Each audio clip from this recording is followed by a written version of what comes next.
जय माता दी। जय मां कामाख्या। देव राधा ट्रस्ट सत्यवाणी चैनल से आपको शास्त्र के रहस्यमय ज्ञान की अनुसंधान करते हुए रिपोर्ट प्रस्तुत कर रहे हैं। बहुत से मनुष्य जो वैष्णव पंथ वाले होते हैं, वह लोग प्याज लहसुन नहीं खाते हैं और विशेष तौर से मध्य प्रदेश, राजस्थान और गुजरात, यहां के जो वैष्णव पंथ वाले लोग हैं, जैन धर्म वाले लोग हैं, जो मांस मदिरा से परहेज करते हैं, शराब से परहेज करते हैं, ये लोग लहसुन प्याज से भी परहेज करते हैं। और यहां तक कि जो यूथ उत्तर प्रदेश है, बिहार, उत्तर प्रदेश के लीजिए, वहां के पंडित लोग भी लहसुन प्याज से परहेज करते हैं। यानी जैन धर्म वाले, वैष्णव पंथ वाले, बनिए लोग, महाजन लोग, ब्राह्मण लोग, ये 4-5 स्टेट के मनुष्य जो है ज्यादातर लहसुन प्याज नहीं खाते हैं। तो लहसुन प्याज में ऐसी क्या चीज है कि शास्त्र भी निषेध करता है? परंतु शास्त्र लिखे किसने? ऋषि मुनियों ने जो शास्त्र लिखे थे, वह शास्त्र तो सब जल गए।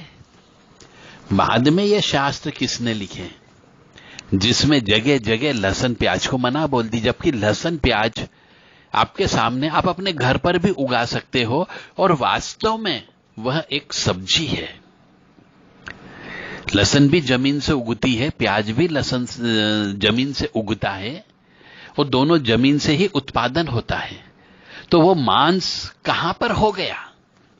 तो ऐसी व्याख्या क्यों की गई, क्यों लिखा गया? और ये आपने और हमने नहीं लिखा, ये हमारे जमाने, पुराने जमाने में कुछ तथाकथित मनुष्यों के द्वारा जब ग्रंथों की रचना की गई, तब उनने अपने अपने एरिया के अनुसार, जैसा कि मैंने बताया कि मध्य प्रदेश, उत्तर प्रदेश, छत्तीसगढ़, गुजरात, इस तरफ के कुछ व्यक्ति जो वैष्णव पंथ को मानते थे, उन्होंने जब ग्रंथों की रचना की तो उन्होंने अपने ग्रंथ में यह लिखवाया कि लहसुन प्याज नहीं खाना चाहिए, क्योंकि यह गरिष्ठ भोजन होता है, मांस के बराबर होता है। तो आज हम उसी चीज के ऊपर बहुत गहनता से हमने जांच पड़ताल की, तो कुछ चीजें जो सामने निकल करके आई आपके सामने प्रस्तुत कर रहे हैं कि लहसुन प्याज आपको भी खाना चाहिए या नहीं खाना चाहिए। क्योंकि ऐसा कहा जाता है कि लहसुन प्याज 1000 बीमारियों की दवा है। डॉक्टर लोग भी कहते हैं कि लहसुन प्याज खाओ। प्याज को खाने से, प्याज को किस करके शरीर पर लगाने से बाल काले रहते हैं। यदि बाल किसी की गंजी हो रही हो, बाल बार बार टूट रहे हो, गुच्छे के गुच्छे निकल रहे हो, तो लहसुन प्याज का बारीक बूरा करके, कद्दूकस करके उस प्याज को अपने सिर पर लगा के 2 घंटे रखें और फिर धो लें, तो उससे बाल वापस उगना प्रारंभ हो जाते हैं। तो 1000 बीमारियों की एक दवा है लहसुन और 1000 बीमारियों की दवा है प्याज। तो कुछ मान्यता और वास्तविकता आपके सामने हम प्रस्तुत कर रहे हैं। हमारे हिसाब से तो लहसुन प्याज शाकाहारी है, क्योंकि हम अपने हाथों से अपने घर में लहसुन उगा सकते हैं, प्याज उगा सकते हैं। तो वो मांसाहार तो कहीं से कहीं तक नहीं हुआ। और साथ ही साथ में जितने भी ग्रंथ हमने देखे आयुर्वेद के, उन ग्रंथों में इसमें लहसुन और प्याज में चिकित्सकीय गुण, मेडिकल ट्रीटमेंट के गुण इसके अंदर है। परंतु जो साधक शब्द जहां आ जाता है, जो भगवान की पूजा ज्यादा करता है, उनके लिए लहसुन प्याज वर्जित हो सकता है। उसके पीछे के कारण भी हम आपको बताएंगे कि एक साधक को लहसुन प्याज क्यों नहीं खाना चाहिए और कौन सा साधक लहसुन प्याज खा सकता है। यानी कि जो व्यक्ति साधना वैष्णव पंथ की साधना करता हो, श्री हनुमान जी की, श्री रामचंद्र जी की, श्री विष्णु जी की, इसको वैष्णव पंथ कहते हैं। तो इस पंथ की जो साधना, पूजा, जप तप करता हो, उनके लिए लहसुन प्याज वर्जित है। उसके पीछे का कारण है कि लहसुन प्याज से क्या क्या होता है। तो एक बार ऐसा शास्त्र क्या कहता है वो बता रहे हैं हम आपके सामने। एक बार लहसुन प्याज खाने का प्रभाव शरीर में, ऐसा शास्त्र कहता है, 27 दिन तक रहता है। और उस दौरान यदि इन 27 दिन में यदि कोई व्यक्ति मर जाता है तो ऐसा कहते हैं कि उसके अंदर लहसुन प्याज का अंश था, इसलिए वह नरकगामी हो गया। ऐसा शास्त्र में लिखा है। मानना या नहीं मानना आपके ऊपर डिपेंड करता, परंतु मैं सिर्फ वो बात कर रहा हूं जो शास्त्र में लिखी है। फिर आप निर्णय खुद लो, क्योंकि पढ़े लिखे हो। मैं आपसे क्लियर कट बोल रहा हूं, मैं तो लहसुन प्याज खाता हूं। हाँ, साधना काल में लहसुन प्याज नहीं खाए जाते हैं, हमने भी नहीं खाया और हम भी साधना करते हैं तो लहसुन प्याज उस समय नहीं खाते हैं। प्याज का सेवन करने से हमारे शरीर के 55 अंग जो होते हैं उसमें चर्बी जमा हो जाती है, जिसके फलस्वरूप शरीर के अंदर की जो सूक्ष्म संवेदनाएं होती वह नष्ट हो जाती है। इसलिए प्याज का सेवन नहीं करना चाहिए। भगवान के भोग में, नवरात्रि में, व्रत के दौरान, उपवास के दौरान, तीर्थ यात्रा में, श्राद्ध के भोजन में और विशेष तीज त्योहारों पर प्याज लहसुन का प्रयोग नहीं करना चाहिए, जिससे समझ में आ जाना चाहिए कि प्याज लहसुन दूषित वस्तु है। हम भगवान के भोग में लहसुन प्याज का प्रयोग नहीं करते, परंतु काली मां का और भैरव जी का भोग लगता है तो उसमें लहसुन प्याज का प्रयोग होता है। नवरात्रि में हम सात्विक पूजा करते हैं, मां नौ देवियों की पूजा करते हैं। प्रथम शैलपुत्री, द्वितीयम ब्रह्मचारिणी, तृतीयम चंद घंटेति, कुशा मांडेति, चतुर्थकम पंचम स्कंदमातेति, षष्ठम कात्यायनीति च, सप्तम कालरात्रिति, महागौरीति, चाष्टम नवम सिद्धदात्री च, नव दुर्गा प्रतिलिखिता। यानी ये 9 देवियों जो है, ये 9 देवियों को मीठा, खीर, हलवा, चने का भोग लगता है। इसलिए नवरात्रि में भी लहसुन प्याज का प्रयोग नहीं किया जाता। श्राद्ध के भोजन में भी खीर बनती है, इसलिए लहसुन प्याज का प्रयोग नहीं किया जाता। तीर्थ यात्रा जब हम करते हैं तो हमारे मन में सात्विक भाव उठना चाहिए, इसलिए लहसुन प्याज का प्रयोग नहीं करना चाहिए। और व्रत उपवास करते हैं तो हमारे शरीर के अंदर कामाग्नि उत्पन्न नहीं होनी चाहिए, हमारे शरीर में क्रोध अग्नि उत्पन्न नहीं होनी चाहिए, हमारा मन शांत रहना चाहिए। इसलिए भी हमको लहसुन प्याज का प्रयोग व्रत उपवास में नहीं करना चाहिए। कुछ देर प्याज को बगल में दबा लो आप, तो आपको बुखार आ जाता है। ऐसा प्रैक्टिकल बहुत से मनुष्यों ने किया है।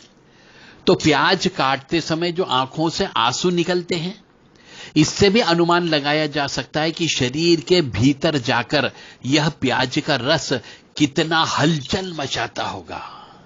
यानी आपको सिर्फ प्याज काटने भर से, आपके हाथों में प्याज का रस लगने से आपकी आंखों से झरझर आंसू बहने लगते हैं, और लहसुन छीलते समय आपके हाथों पे लहसुन लग जाती है तो उसकी बदबू कई देर तक आती है। तो इसी से आप समझ जाओ कि यह लहसुन बदबू देता है और प्याज जो है कई तरीके की हलचल उत्पन्न करता है शरीर के अंदर। इसीलिए भी लहसुन प्याज का प्रयोग नहीं किया जाता है। हवाई जहाज चलाने वाले पायलटों को जहाज चलाने के 72 घंटे पूर्व तक प्याज का सेवन नहीं करने का परामर्श दिया जाता है, क्योंकि प्याज खाने से तुरंत प्रतिक्रिया देने की क्षमता होती है।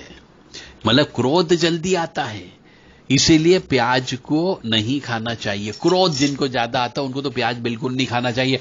इसीलिए सात्विक वैष्णव पंथ और जो साधु संत त्यागी तपस्वी होते हैं, इन्हें शांत भाव में रहते हैं, इसीलिए इनको लहसुन प्याज का प्रयोग नहीं करना चाहिए। शास्त्रों में प्याज को पलांडु कहा गया है। याज्ञवल्क्य संहिता एक किताब है, उसके अनुसार प्याज और गोमांस दोनों के ही खाने का प्रायश्चित कर्म करना पड़ता है। यदि कोई ब्राह्मण प्याज खा ले, लहसुन खा ले, तो उसे प्रायश्चित करना चाहिए। जैसे कि मांस खा लिया हो, ऐसा शास्त्र कहता है। अब उसका प्रायश्चित कर्म क्या होता है? एक चंद्रायण व्रत करना पड़ता है। परंतु आजकल के ब्राह्मण देवता तो लहसुन भी खाते हैं, प्याज भी खाते हैं, चंद्रायण व्रत भी नहीं करते, तो उनके द्वारा किए गए पूजा पाठ जप तप का फल मिलता नहीं कि नहीं मिलता, ये तो ईश्वर जानता है। तो प्याज को गो मांस के बराबर बताया गया है। इसीलिए इन ब्राह्मण लोगों को, विप्रवर लोगों को, जो कर्मकांड करते हैं, जो जप तप करते हैं, घरों में जाकर के पूजा पाठ करते हैं, मंदिरों में सेवा करते हैं, उनको ये लहसुन प्याज नहीं खाना चाहिए। शास्त्र के अनुसार, यदि वो शास्त्र के अनुसार ब्राह्मण का कर्म करते हैं तो। अब ऐसा भी कहा गया है, कहानियां भी है, कि ब्रह्मा जी जब सृष्टि की रचना कर रहे थे, तब दो राक्षस उस रचना में बार बार बाधा उत्पन्न कर रहे थे। तो उनके शरीर का मल और मूत्र से बने हुए थे, वो शरीर के मल और मूत्र के बने हुए थे। तो ब्रह्मा जी ने उन्हें मारा, तो उनके शरीर की बोटियां पृथ्वी पर जहां जहां गिरी, वहां प्याज और लहसुन के पेड़ उग आए। इसीलिए लेबोरेटरी में टेस्ट करने पर भी प्याज और लहसुन में गंधक, यानी प्याज में गंधक की मात्रा ज्यादा होती है और लहसुन में यूरिया की मात्रा बहुत ज्यादा होती है, जो मल मूत्र में पाया जाता है। अब इसका अर्थ यहां पे ये होता है कि किसी मनुष्य को यदि हड्डी का रोग हो रहा हो तो वह प्याज ज्यादा खाना चाहिए। यदि हाथों की उंगलियां, हड्डियां, पैरों की हड्डियां टेढ़ी हो रही हो, पैरों में कहीं पे टेढ़ापन आ रहा हो, तो उसे प्याज ज्यादा से ज्यादा खाना चाहिए। और किसी को यदि यूरिन से संबंधित बीमारी हो रही हो तो उसे लहसुन खाना प्रारंभ कर देना चाहिए। किसी का कोलेस्ट्रॉल बढ़ रहा हो तो उसे भी लहसुन खाना प्रारंभ कर देना चाहिए। परंतु महिलाओं को मासिक धर्म की अवस्था में यह चीज लहसुन प्याज नहीं खाना चाहिए, क्योंकि लहसुन जो है खून को पतला करने का काम करती है। तो एक कहानी तो ये हो गई कि ब्रह्मा जी जब सृष्टि की रचना कर रहे थे तो उनकी रचना में बार बार ये दो राक्षस मल और मूत्र ये परेशान कर रहे थे, तो उनने उसको, ब्रह्मा जी ने उनको मार डाला और जहां जहां उनके शरीर का अंग गिरे वहां वहां पे लहसुन प्याज की उत्पत्ति हो गई। एक कथा ऐसी है। अब दूसरी कथा भी है कि एक अन्य कथा के अनुसार भगवान विष्णु के मोहिनी अवतार द्वारा राहु केतु का सिर काटने पर, राहु का सिर काटने पर उसके कटे सिर से अमृत की कुछ बूंदें जमीन पर गिर गई थी, जिनसे प्याज और लहसुन उपजे। चूंकि यह दोनों सब्जियां अमृत की बूंदों से उपजी है, इसलिए यह रोगों और रोगाणुओं को नष्ट करने में अमृत के समान काम करती है। पर चूंकि ये राक्षस के मुख से गिरी है, इसलिए इसमें तेज गंध आती है और ये अपवित्र मानी गई है, जिन्हें कभी भी भगवान के भोग में इस्तेमाल नहीं किया जाता है। कहा जाता है कि जो भी प्याज लहसुन खाता है उसका शरीर राक्षसों के शरीर की भांति मजबूत हो जाता है, लेकिन साथ ही उनकी बुद्धि और सोच विचारों में राक्षस की तरह दुर्शापन आ जाता, दूषित हो जाती है, कलुषित हो जाती है, गंदी हो जाती है। तो यदि आपको अपना शरीर अच्छा बनाना हो, बीमारी युक्त बनाना हो, तो लहसुन प्याज खाना चाहिए। और यदि आपको मन के अंदर तामसिक विचार के बजाय सात्विक विचारधारा ही प्रवाहित करना हो, चाहे बीमारी लगती हो तो लगने दो, तो आपको लहसुन प्याज नहीं खाना चाहिए। अब आपके ऊपर डिपेंड करता है कि आपको लहसुन प्याज खाना या नहीं खाना है। इनके राजसिक और तामसिक गुणों के कारण ये लहसुन प्याज में राजसिक और तामसिक गुण के कारण होम्योपैथिक मेडिसिन और आयुर्वेदिक दोनों में लहसुन प्याज खाने की मनाही है। यानी यदि आप आयुर्वेदिक औषधि का प्रयोग करते हो जीवन में, होम्योपैथिक औषधि का प्रयोग करते हो, तो डॉक्टर लोग कहते हैं लहसुन प्याज नहीं खाना चाहिए। और पुराने हमारे जो पुरोहित लोग थे, पुराने जमाने के ऋषि मुनि लोग थे, वह लहसुन प्याज नहीं खाते थे। वैष्णव लोग और जैन लोग पूरी तरह से प्याज और लहसुन से परहेज करते हैं।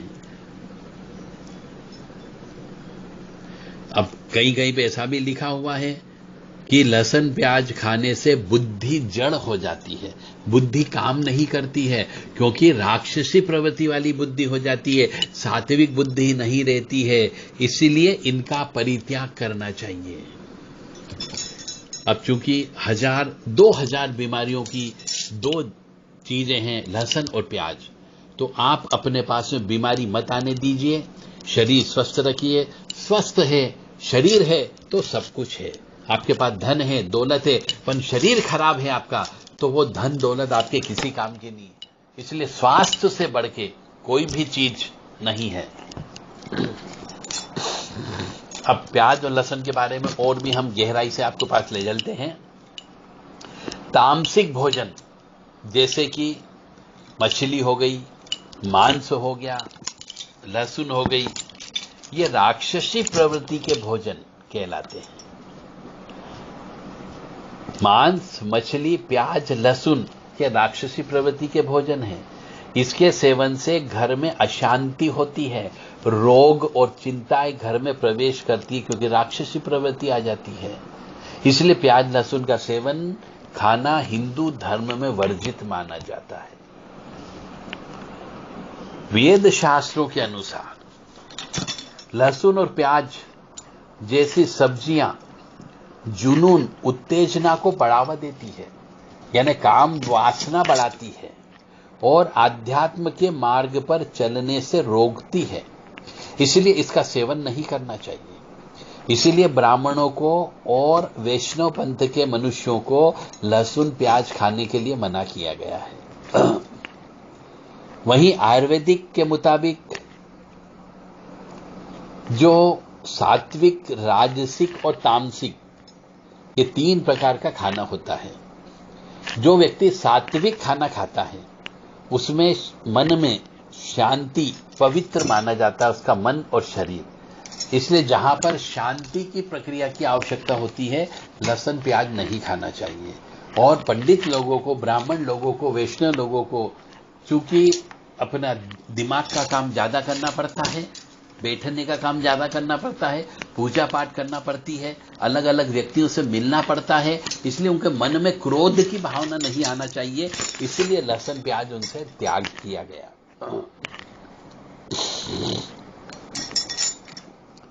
कुछ लोग श्राद्ध में और नवरात्रि में प्याज लहसुन से परहेज कर लेते हैं, परंतु बाकी समय प्याज खाते हैं और लहसुन भी खाते हैं। कच्चे लहसुन यदि कोई व्यक्ति रोजाना खाता हो तो उसके पुरुष के शरीर में शारीरिक कमजोरी, यानी जिसको बोलते हैं अपनी सेक्स की कमजोरी नहीं आती है। कच्चा लहसुन सर्दी में भी भयंकर काम की चीज करता है। और यदि किसी मनुष्य को संक्रमण हो गया हो, किसी भी प्रकार का छाती में संक्रमण हो गया हो, तो लहसुन खाना चाहिए। किसको हार्ट ब्लॉकेज की समस्या आ जाती है तो उसे भी कच्ची लहसुन खाना चाहिए। कच्चा लहसुन पेट का भी ख्याल रखता है, यानी पूरे शरीर को एक तरीके से कच्चा लहसुन फायदा करता है। तो कच्चे लहसुन का रोजाना सेवन करने से वह खून को साफ करता है, कोलेस्ट्रॉल को कंट्रोल करके रखता है, पेट साफ करता है और आपको एंटीबायोटिक का काम भी करता है। अमावस्या के दिन यानी पितरों का कोई भी काम करें, उस दिन लहसुन प्याज का सेवन बिल्कुल भी नहीं करना चाहिए, और इवन उसके एक दिन पहले भी नहीं करना चाहिए। और जिस दिन पितरों की पूजा करते हैं उस दिन भी लहसुन प्याज का प्रयोग नहीं करना चाहिए। कई वर्षों से मशरूम हो गया, मूली हो गई, और टिंडा हो गया, प्याज हो गया, लहसुन हो गया, ये ब्राह्मणों के लिए उपयुक्त भोजन नहीं है, ऐसा कहा जाता है। ब्राह्मणों को मशरूम नहीं खाना चाहिए, मूली नहीं खाना चाहिए, टिंडा नहीं खाना चाहिए, प्याज और लहसुन का सेवन नहीं करना चाहिए। परंतु अब जैसे जैसे विकास होता जा रहा है, 21वीं सदी की ओर हम बढ़ चुके हैं, ऐसी अवस्था में बहुत से ब्राह्मण लोग केवल अनुष्ठान के समय पे लहसुन प्याज का प्रयोग नहीं करते हैं, बाकी समय तो सब खाते पीते हैं। यदि किसी मनुष्य को एसिडिटी ज्यादा होती हो तो उसे कच्चा लहसुन खाना चाहिए, जिससे या फिर कच्चे लहसुन को तेल में जला करके उस तेल को दाल सब्जी के साथ में खाने से एसिडिटी की समस्या नहीं होती है। यदि किसी को मुंह में बदबू आने की समस्या हो तो ऐसे मनुष्य को भी लहसुन का इस्तेमाल नहीं करना चाहिए। लहसुन प्याज में मैग्नीशियम, सेलेनियम, इस चीज की मात्रा बहुत ज्यादा होती है जो पुरुष को पुरुष की शक्ति प्रदान करती है, यानी काम वासना में उसको ताकत का काम करती है। इसीलिए लहसुन प्याज जवान व्यक्तियों को, जिसका परिवार है, उसको अवश्य खाना चाहिए। यानी पुरुषों की मर्दाना ताकत जो होती है उसको बढ़ाने का काम करता है। हाँ, और टेस्टोस्टेरोन हार्मोन बढ़ाने वाला गुण भी इसके लहसुन में पाया जाता है, जो पुरुष की सेक्स लाइफ को सुधारता है और उसकी मर्दाना ताकत को भी बढ़ाता है।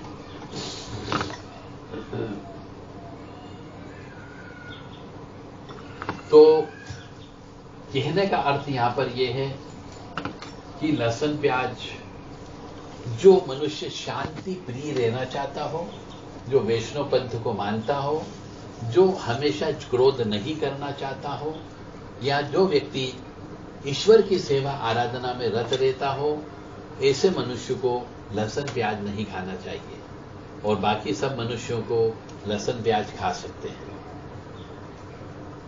तो लहसुन प्याज जो है ये कोई जाति से संबंधित नहीं है, केवल भौगोलिक, सांस्कृतिक और परिस्थितियों के अनुसार कई जगह लहसुन प्याज नहीं खाया जाता है और कई जगह लहसुन प्याज खाया जाता है।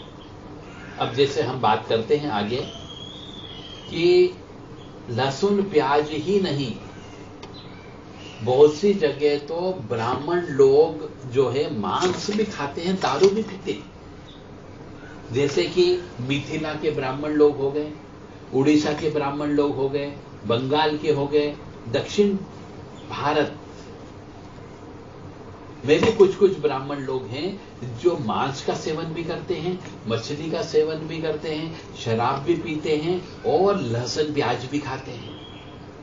और कई जगह तो शुभ कार्यों में पशु बलि दी जाती है और फिर उसका प्रसाद बना करके, एक अनुष्ठान का हिस्सा मान करके, भोग लगा करके फिर सभी व्यक्ति उस लहसुन प्याज से बने हुए मांस के भोग का भक्षण करते हैं। तो यह लहसुन प्याज नहीं खाना केवल भौगोलिक और सांस्कृतिक परिस्थिति के अनुसार कुछ जगह प्रतिबंध है, बाकी सब जगह प्रतिबंध नहीं है। अब ठीक इसके विपरीत, जैसे मैंने अभी आपको बताया कि मिथिला के ब्राह्मण हो गए, उड़ीसा के ब्राह्मण हो गए, बंगाल के ब्राह्मण हो गए, दक्षिण भारत का भी कुछ ब्राह्मण कह लीजिए और पूर्वोत्तर राज्य के ब्राह्मण कह लीजिए, ये सब मांस मछली का सेवन करते हैं और बिना मछली के तो इनके यहां पर पूजा भी स्टार्ट नहीं होती है।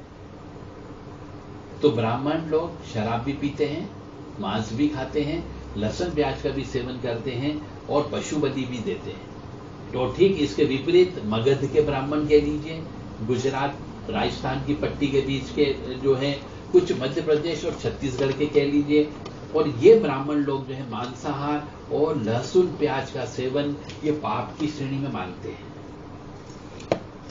और ब्राह्मण तो क्या, कुछ अन्य जाति भी इसका उपयोग नहीं करती है, जैसे जैन धर्म वाले हो गए या कुछ दूसरे लोग भी हो गए जो धर्म प्रेमी होते हैं, वह लोग भी लहसुन प्याज का सेवन नहीं करते हैं।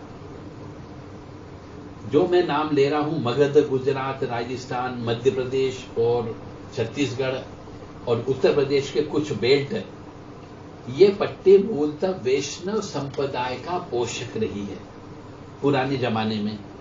इसलिए इनके यहां पर ये लहसुन प्याज का उपयोग वर्जित माना जाता है। यही तथ्य अगर हम दूसरी तरफ लेके चले, बंगाल, असम, उड़ीसा, इन क्षेत्रों में शाक्त पूजा होती, देवी पूजा होती, काली पूजा और दुर्गा पूजा। यहां पर श्री हरि विष्णु जी की पूजा कम होती है, तो वहां पर पशु बलि अत्यंत आवश्यक है और अनुष्ठान का एक हिस्सा माना जाता है। तो यहां पर लहसुन प्याज का प्रयोग करते ब्राह्मण लोग भी। हम यदि वैदिक किताबों की बात करें तो यहां पर मांसाहार ब्राह्मणों के लिए कोई व्यवस्था ही नहीं है वैदिक में तो। परंतु ऐतिहासिक संदर्भ में यदि देखा जाए तो प्याज, लहसुन व मांसाहार के प्रति कुछ दुराग्रह के लीजिए, सनातन व्यवस्था के कारण नहीं बल्कि अहिंसा को समग्र रूप से समर्पित बनाने के लिए जैन व बौद्ध मतों ने ये लहसुन प्याज को मना कर दिया कि लहसुन प्याज नहीं खाना चाहिए, यह हिंसा का प्रतीक होती है। तो बीच के कुछ समय में, ऐतिहासिक समय में मान के चले, जब भारत में जैन धर्म का प्रचार प्रसार ज्यादा हो गया, जब बौद्ध धर्म का प्रचार प्रसार ज्यादा हो गया, तो उन्होंने धर्म को मनवाने के लिए मांसाहार, बलि प्रथा और लहसुन प्याज का प्रयोग को प्रतिबंध कर दिया। तो जिससे मनुष्यों के मन में ये लहसुन प्याज नहीं खाने की प्रथा चल पड़ी। और भौगोलिक दृष्टि से यदि हम देखें, हमने इसके ऊपर बहुत रिसर्च किया, फिर आपके सामने प्रस्तुत कर रहे हैं। तो यदि हम भौगोलिक यानी कि क्षेत्र के अनुसार चलें तो स्पष्ट हो जाता है कि आज भी जिन जिन क्षेत्र में जैन धर्म का और बौद्ध धर्म का प्रचार प्रसार ज्यादा हुआ और ज्यादा लोग रहते हैं, उन क्षेत्र में मांसाहार व लहसुन प्याज का सेवन पाप कर्म मान करके वहां पे नहीं खाया पिया जाता है। अब जैसे हम एक तरफ लेके चले मिथिला का क्षेत्र व कलिंग यानी उड़ीसा व बंगाल का कुछ भाग, इन्होंने न केवल बौद्ध मत को आश्रय दिया बल्कि सम्राट अशोक का विरोध किया, बौद्ध मत के सिद्धांतों का खंडन मंडन भी किया। और कहा जाता है कि मिथिला और कलिंग के इसी विरोध के कारण सनातन व्यवस्था को यहां पे बचाया जा सका है। और इसके बचाए रखने में मांसाहार का भी अहम योगदान रहा है। तो मिथिला का भी आज जो कुछ क्षेत्र है वहां पर मांसाहार और लहसुन प्याज का प्रयोग नहीं होता है। इससे ज्ञात होता है कि बौद्ध धर्म और जैन मत के विरुद्ध सनातन व्यवस्था पर अपनी आस्था बचाए रखने के संदर्भ में देश में एक बहुत बड़े शाक्त क्षेत्र भी है जहां पर मांसाहार व लहसुन प्याज का सेवन वर्जित कभी भी नहीं रहा। जैसे कि उड़िया हो गया, मैथिली हो गई, बंगाली लोग हो गए, असमी लोग हो गए, ये कुछ दक्षिण भारतीय व्यक्ति हो गए, इन्होंने लहसुन प्याज और मांसाहार को कभी भी खाने पीने को पाप कर्म की श्रेणी में नहीं माना। और इतना ही नहीं, इन ब्राह्मणों के यहां पर लहसुन प्याज की बात तो बहुत दूर की बात हो गई, पशु का मांस व मछली का सेवन हमेशा की तरह आज भी शुभ मुहूर्त से जुड़ा हुआ विषय माना जाता है। यानी आज भी इनके घरों में, ब्राह्मणों के यहाँ पे यदि कोई विशेष कार्यक्रम होता है, धार्मिक आयोजन होता है, बड़ा कार्यक्रम होता है, तो यहां पर शुभ मुहूर्त में बलि दी जाती है। अब कहने का अर्थ मेरा यहां पे टोटल समअप यह है कि लहसुन प्याज के नहीं खाने से ब्राह्मण जाति को कोई लेना देना नहीं है। केवल सनातन धर्म के स्वरूप को बचाए रखने का दावा करने वाले ब्राह्मण अपने तर्कों के साथ इसका सेवन कर सकते हैं और बहुत से लोग करते भी हैं। ऐसे भी किसी भी पदार्थ का सेवन करना या न करना किसी व्यक्ति की पर्सनल स्वतंत्रता है, हमारी मर्जी। हम लहसुन प्याज खाएं या नहीं खाएं, इसको किसी जाति से जोड़ना कि ब्राह्मण लोग नहीं खाएंगे, जैन लोग नहीं खाएंगे, बनिया नहीं खाएगा, वैष्णव नहीं खाएगा, वो मूर्खता होगी। क्योंकि आज के समय पे 90% जगह पे लहसुन प्याज से युक्त भोजन मिलता है।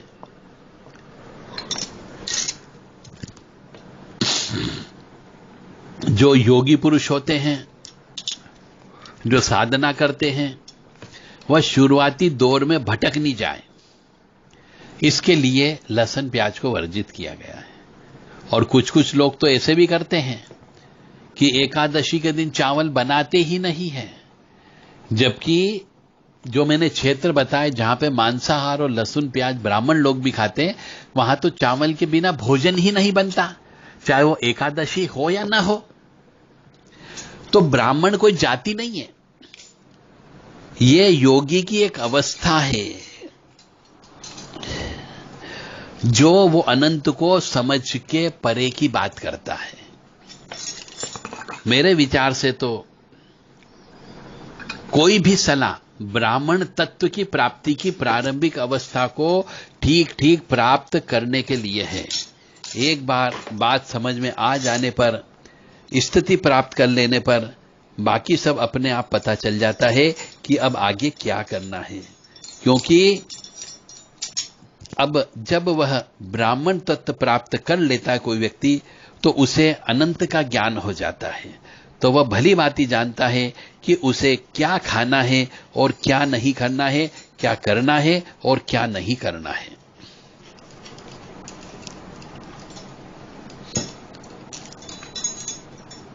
प्याज लहसुन खाना चाहिए, इसके पीछे के दो कारण हैं। कि पहला कारण तो यह है कि प्याज लहसुन मांस मदिरा तामसिक भोजन की श्रेणी में आते हैं। प्राचीन काल से ब्राह्मणों को लंबे समय तक पठन पाठन करना पड़ता था, काफी देर देर तक ध्यान करना, मुद्रा धारण करना पड़ती थी। तामसिक भोजन आपके शरीर में उग्रता पैदा करता है, वह आपका ध्यान लंबे समय तक केंद्रित नहीं रहने देता है। अतः ब्राह्मणों को तामसिक भोजन से परहेज करवाया गया और उचित समझा। ये परंपरा आज भी ब्राह्मण परिवारों में प्रचलित है, इसलिए लहसुन प्याज मांस मदिरा का सेवन नहीं किया जाता है।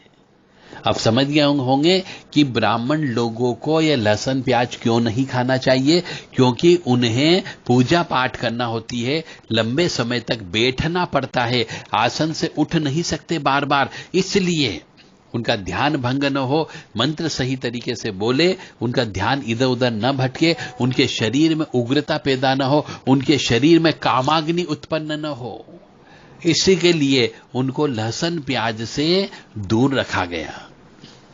अब दूसरा कारण वह यह है कि जैन समाज, वो बौद्ध धर्म जब से अस्तित्व में आया, इन दोनों की शिक्षा में अहिंसा मेन शिक्षा रही कि अहिंसा, और बौद्ध धर्म और जैन धर्म दोनों में शाकाहार पर ज्यादा ध्यान दिया गया। और विशेषतः जैन धर्म ने पूर्णतः शाकाहार पर बल दे दिया, जिससे बहुत से लोगों ने इस समय जैन व बौद्ध धर्म अपनाना शुरू कर दिया।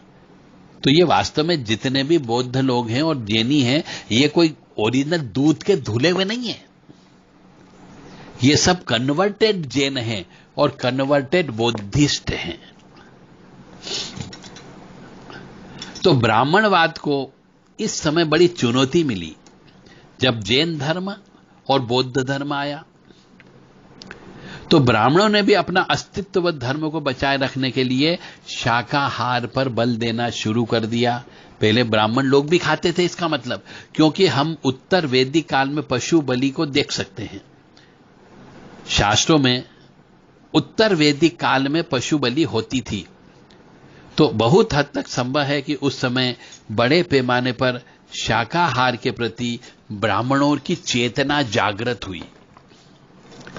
और दूसरा कारण निश्चित तौर पर आपत्तिजनक हो सकता है, क्योंकि यह सत्य है कि ब्राह्मणवाद पर बौद्ध व जैन धर्म दोनों का काफी प्रभाव पड़ा, जिससे इसमें काफी परिवर्तन देखने को मिले और किताबों में और शास्त्रों में भी उसी हिसाब से परिवर्तन कर दिया गया।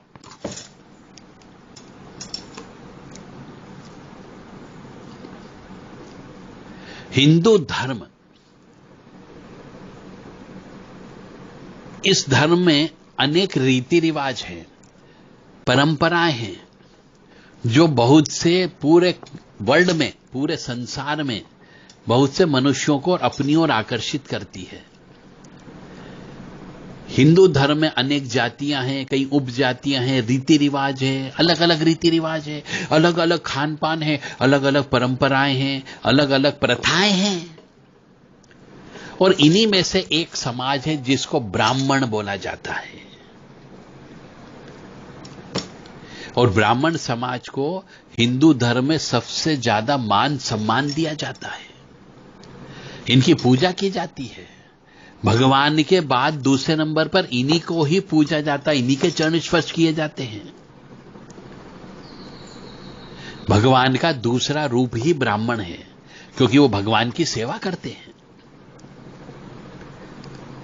तो इनका जीवन बहुत ही सात्विकता से बीतना चाहिए, क्योंकि भगवान के तुल्य हैं। शुद्ध शाकाहारी भोजन करना चाहिए, इसमें लहसुन प्याज का इस्तेमाल नहीं करना चाहिए।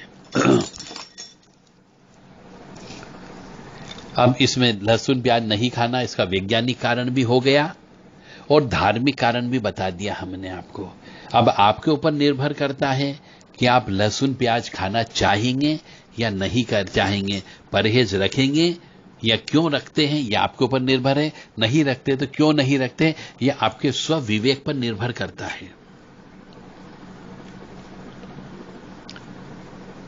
सात्विकता जिसको चाहिए उसे लहसुन प्याज नहीं खाना चाहिए, बस। सात्विकता यानी जिसके अंदर मन में शांति चाहिए, मन में संयम चाहिए, मन में पवित्रता चाहिए, मन की शांति के गुण चाहिए, उसमें कामाग्नि नहीं उत्पन्न हो, ऐसी भावना यदि उसके मन में होती हो। क्योंकि ब्राह्मण लोगों को घर घर जाकर के पूजन अर्चन कराना पड़ता है, तो उनके मन में किसी स्त्री के प्रति काम वासना उत्पन्न न हो जाए, इसलिए भी ब्राह्मण लोगों को लहसुन प्याज और मांस मदिरे से दूर रखा गया।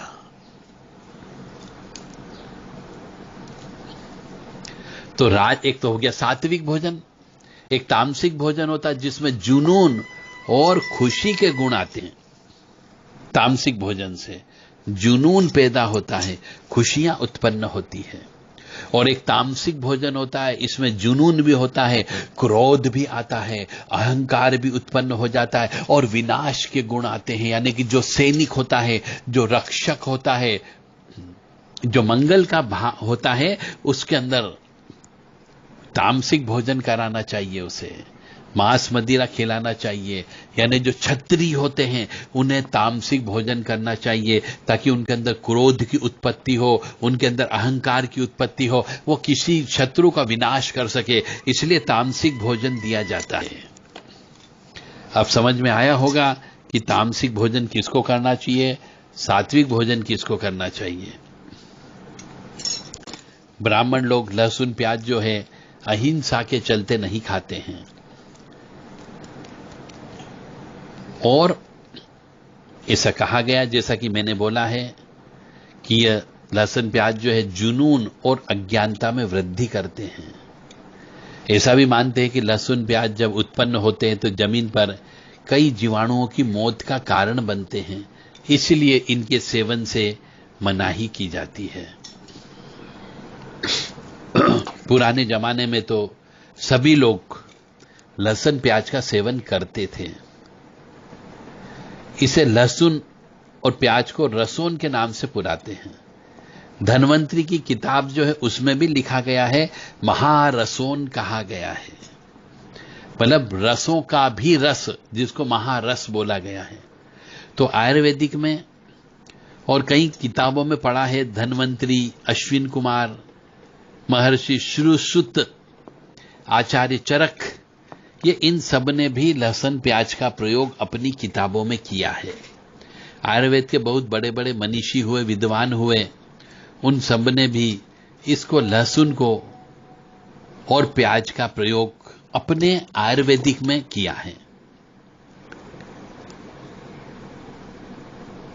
इसीलिए भारत में लहसुन प्याज को तामसिक भोजन मानते लगे हैं। अब आपकी इच्छा है कि प्याज खाना या नहीं खाना, मैंने पूरा विश्लेषण आपको दे दिया। दोनों कहानी इस संबंध में आपको सुना दी। आयुर्वेद में भी मैंने बता दिया कि ये 1000 दवाइयों की एक दवा है लहसुन, और 1000 दवाई की बीमारियों की एक दवा है प्याज खाना। अब दोनों ही जमीन से उत्पन्न होते हैं, दोनों ही कंद हैं, तो मेरे हिसाब से अमृत की बूंदें हैं। तो अमृत से उपजा लहसुन और अमृत से उपजा प्याज तामसिक भोजन नहीं हो सकता है। तो नटशल में मेरी तरफ से रिजल्ट यह है कि मनुष्य को लहसुन प्याज का सेवन करके निरोगी रहना चाहिए, लहसुन प्याज का प्रयोग करके अपने जीवन को स्वास्थ्यवर्धक, सुडौल और कठोर बनाना चाहिए। जय माता दी, जय मां कामाख्या। कामाख्य वरदे देवी नीलपर्वतवासिनी तम देवी जगत माता योनि मुद्रे नमस्तुते।